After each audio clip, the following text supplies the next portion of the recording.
Hello guys, welcome to all of you. और आज के इस प्यारे वीडियो में आपका अपने YouTube channel Piyush Kumar PK में एक बार से फिर से स्वागत करता हूं।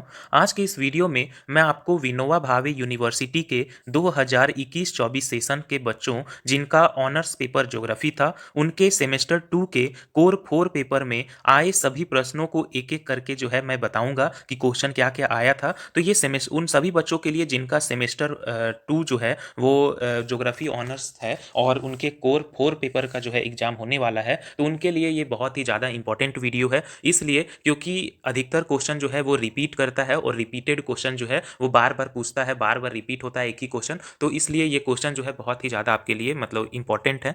तो वीडियो को देरी ना करते हुए आइए वीडियो को स्टार्ट करते हैं। तो क्वेश्चन जो है वो जो ज्योग्राफी कोर का मतलब 4 है, उसका क्वेश्चन जो है वो 2 सेक्शन में पहला क्वेश्चन बटा हुआ है और क्वेश्चन नंबर 2 से क्वेश्चन नंबर 7 तक जो है कोई 3 क्वेश्चन और बनाना था। ठीक है, तो क्वेश्चन 1 क्या बोले हम 2 सेक्शन में बटा हुआ है, जिसमें सेक्शन ए में जो है क्या है कि 6 जो है ऑब्जेक्टिव क्वेश्चन है और दूसरा जो बी सेक्शन है उसमें 6 शॉर्ट टाइप टॉपिक दिया है जिसमें से कोई 3 बनाना है और क्वेश्चन नंबर 2 से 7 तक कोई 3 और क्वेश्चन बनाना है। ठीक है, आपको जो पसंद आए, तो ऐसा क्वेश्चन आया था। तो क्वेश्चन नंबर 1 का सेक्शन ए जो कि ऑब्जेक्टिव क्वेश्चन है, पूछा था कि which of the following affects atmospheric pressure, यानी कि इनमें से कौन वायुमंडलीय दाब को प्रभावित करता है। ऑप्शन दिया था ऊंचाई, तापमान, पृथ्वी का घूर्णन या इनमें से सभी। तो ऊंचाई, तापमान और पृथ्वी का घूर्णन तीनों जो है वायुमंडलीय दाब को प्रभावित करता है, इसलिए इनमें से सभी करेक्ट ऑप्शन हो जाएगा। ठीक है, फिर क्वेश्चन नंबर बी था कि the high altitude of mesosphere, यानी कि मध्य मंडल की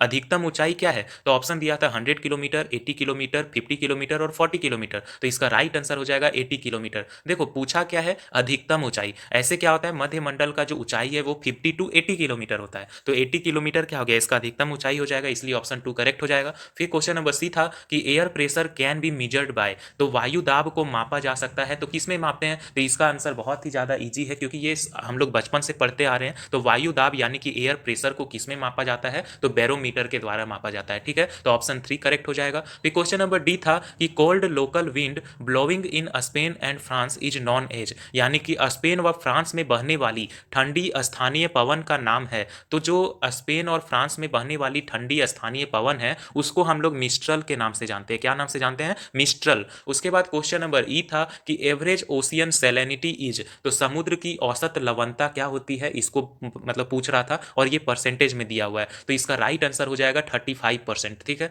अब उसके बाद क्वेश्चन नंबर एफ था कि identify the factors that affected by ocean current, यानी कि समुद्री तरंगों को प्रभावित करने वाले कारकों को पहचानिए। तो ऑप्शन दिया था तापमान यानी कि टेम्परेचर, वर्षण यानी कि प्रेसिपिटेशन, ह्यूमिडिटी यानी कि आर्द्रता। तो ये तीनों जो है प्रभावित करने वाले कारक है समुद्री तरंगों को, इसलिए ऑल ऑफ द एबव हो जाएगा। ठीक है, तो इसका राइट आंसर हो जाएगा ऑप्शन 4, ऑल ऑफ दिस, इनमें से सभी।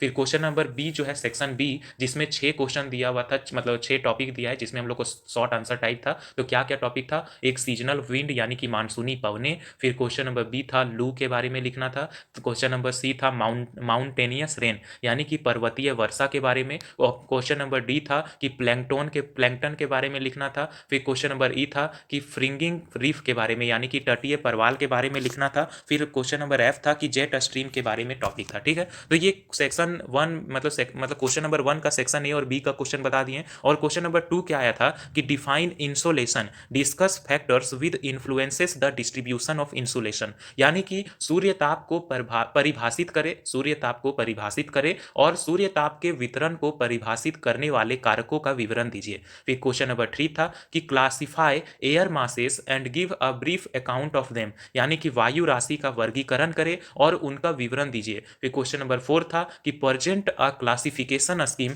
Of world climate of Koppen, यानी कि कोपेन के द्वारा प्रतिपादित विश्व जलवायु की वर्गीकरण योजना प्रस्तुत करें। और क्वेश्चन नंबर 5 था कि classify the discuss ocean deposits, यानी कि सामुद्रिक निक्षेप को वर्गीकरण कर विवेचन करें। फिर फिर क्वेश्चन नंबर 6 था कि right short notes on the following, यानी कि निम्नलिखित पर संक्षिप्त टिप्पणी लिखे। तो शॉर्ट आंसर लिखना है जिसमें क्या क्या दिया हुआ था, कंटिनेंटल शेल्फ यानी कि महाद्वीपीय मग्र तट के बारे में बोला था। फिर क्वेश्चन नंबर बी था कि डीप सी प्लेन यानी कि गहरे सागरीय मैदान। उसके बाद क्वेश्चन नंबर 7 क्या था कि analyse the nature of the horizontal distribution of temperature in the oceans, यानी कि समुद्र में तापमान के क्षैतिज वितरण की प्रवृत्ति का विश्लेषण कीजिए। तो ये था सेमेस्टर 4 मतलब सॉरी सेमेस्टर 2 का कोर 4 का मतलब जितना भी क्वेश्चन आया था उसको मैं एक एक करके डिस्कस कर दिया। तो वीडियो अगर अच्छा लगे तो आपको क्या करना है वो तो आप जानते हैं कि वीडियो को लाइक कर दे, कमेंट करें, और वैसे मतलब दर्शक जो इस वीडियो को देख रहे हैं जिन जो कि नए दर्शक हैं तो उनको वो इस जो चैनल को जो है सब्सक्राइब कर ले ताकि उनको जो है रेगुलर वीडियो जो है मिलते रहे विनोबा भावे यूनिवर्सिटी और रांची यूनिवर्सिटी या कोई भी जनरल कंपटीशन का एग्जाम से रिलेटेड कोई भी सूचना हो या कोई भी इंपॉर्टेंट चीज़ हो तो उसके बारे में। तो वीडियो अच्छा लगे तो धन्यवाद।